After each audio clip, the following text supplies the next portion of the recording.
day everyone. Welcome to our orientation on the ISO 9001-2015 QMS. I am Mr. Samuel Rosal and I am the Director of the Technology Management Office of the Productivity and Development Center here in the Development Academy of the Philippines. This orientation has several objectives, one of which is to introduce to you the ISO 9001-2015 QMS and tell you the importance of this set of standards in the government sector.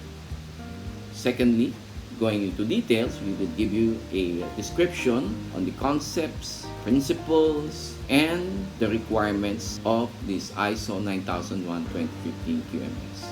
And lastly, and I think the most important one, is to describe to you the roles and responsibilities of the QMS core team in the implementation of this project. This orientation will be divided into 3 modules. First module will be the need for QMS in the public sector. Second is an overview. And third is the QMS project implementation. Let's start the ball rolling by having a discussion on the need for QMS in the public sector. Let me start the discussion by sharing to you 2 challenges that we face as a nation. The first challenge is our ranking in the Global Competitiveness Ranking conducted by the World Economic Forum in 2019. Right now, we rank 64th, which is not actually a very good standing. In fact, in the past 5 years, the highest ranking that we have gotten so far was number 47. It is sad to note that some of our Asian neighbors actually made it to the top 10 of this global competitiveness ranking. Another challenge that we face is our EODB ranking. EODB stands for Ease of Doing Business. And out of the 190 countries surveyed by the World Bank, we rank only 95th. Again, as far as the investors are concerned, this does not look good for the Philippines. So what is the country doing to address these challenges? What has the government done so far? The results of these 2 studies actually were integrated and were seriously considered in the crafting of the PDP or the Philippine Development Plan. In fact, one of the major components of that plan is to enhance the social fabric of public institutions. What does this mean? It means that the plan actually aims to have citizen-centric, innovative, efficient, effective, and inclusive delivery of public goods and services. Since it is a development plan prepared by the government, all sectors of the government is actually contributing to this expected outcome. One of the programs of the government is expected to contribute to the seamless service delivery of this portion of the PDP. And this program is called the GQMP. The GQMP stands for the Government Quality Management Program. And going back to that PDP framework, the GQMP is expected to provide citizen satisfaction driven by government-wide quality improvement. The GQMP, in order for us to institutionalize it, directs departments and agencies under the executive branch and GOCCs to adopt the QMS and pursue certification. It enjoins SUCs and encourages the LGUs, even the judiciary, legislature, and constitutional offices to establish their own ISO-aligned QMS and pursue certification. It also directs the establishment of Citizens Charter of key government offices as a service guarantee. The GQMP actually is being run by the GQMC, a committee that is mandated to formulate policies concerning GQMP implementation. The chair of this committee is the DBM and co-chaired by DTI. One of the many members of this committee would be the Development Academy of the Philippines. The goal of the GQMP is to strengthen institutional capacities of public sector organizations in delivering citizen-focused public services consistent with what was envisioned in the Philippine Development Plan. We now proceed to the second module of our orientation today, which is the overview of the ISO 9001 QMS. ISO stands for International Organization for Standardization. Simply put, it is an organization that is tasked to create international standards. It is nice to note that ISO came from the Greek word isos, which means equal, something that connotes uniformity or adherence to a particular set of standards. The ISO 9001 has a family, and its members include the following. The first is the QMS requirements. Actually, this is the one that we would like you to learn and we would like to help you with.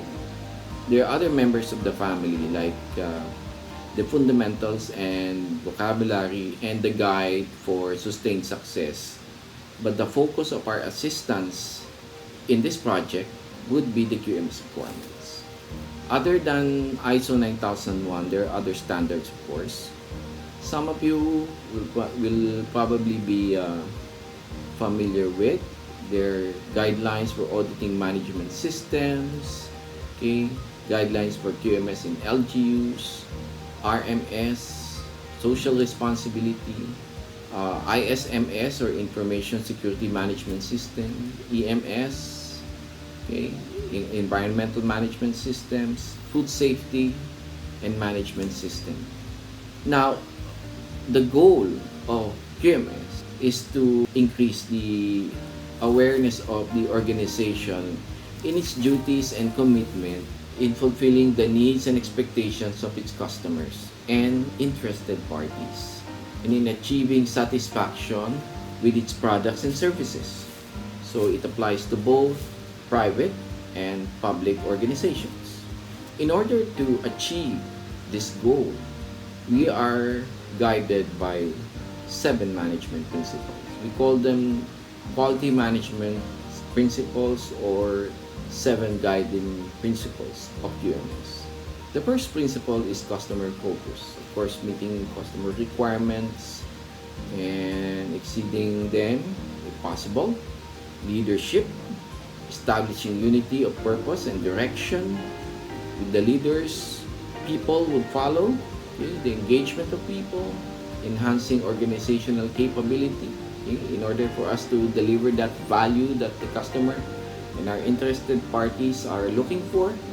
And in doing our work, we do the process approach.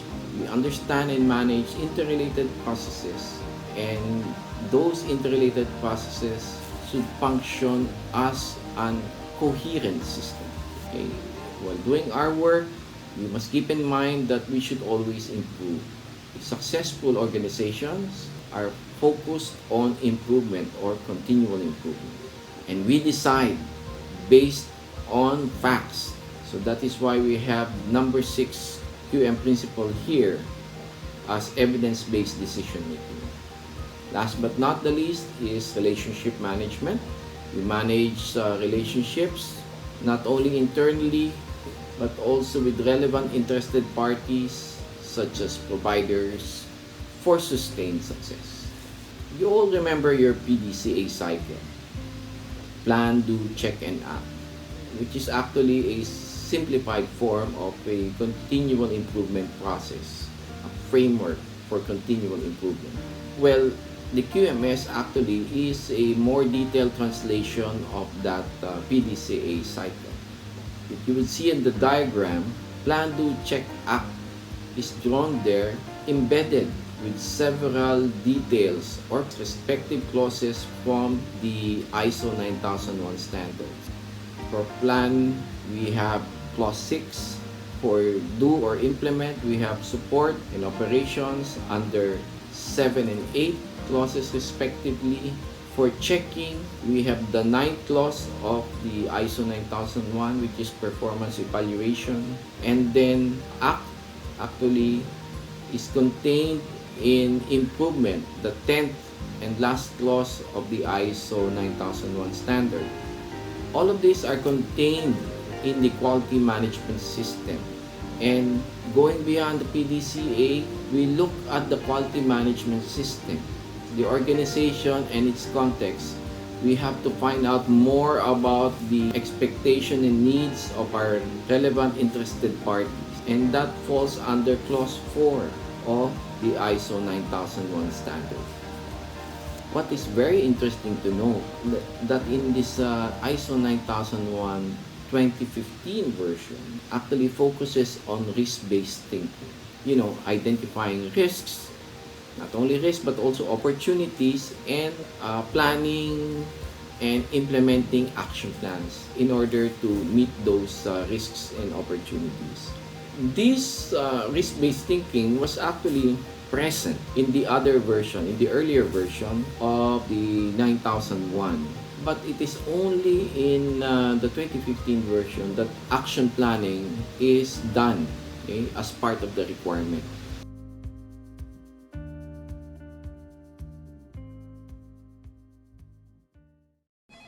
Sir, we found a way to eliminate risk entirely from our projects.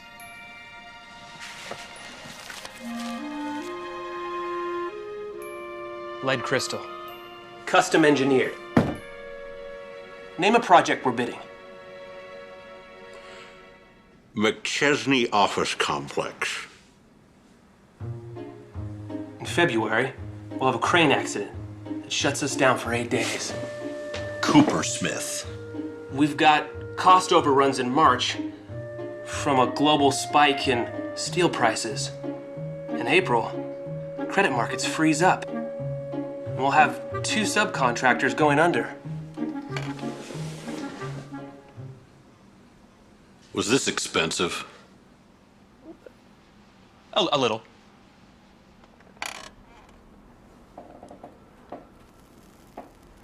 We're gonna be rich.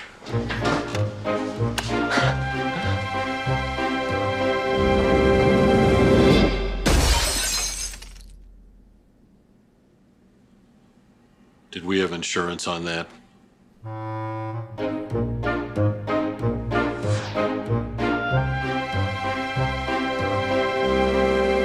Oh, look, it came with a stand.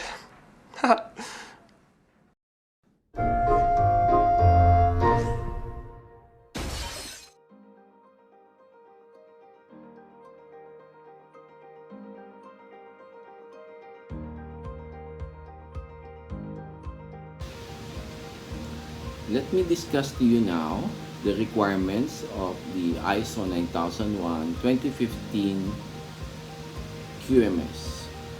Please take note that clauses 1 to 3 of the QMS requirements are merely introduction. So these are just general description of the QMS, the definition of terms. These are actually self-explanatory, and you can go on and read them once you have your own respective copies of the QMS requirements.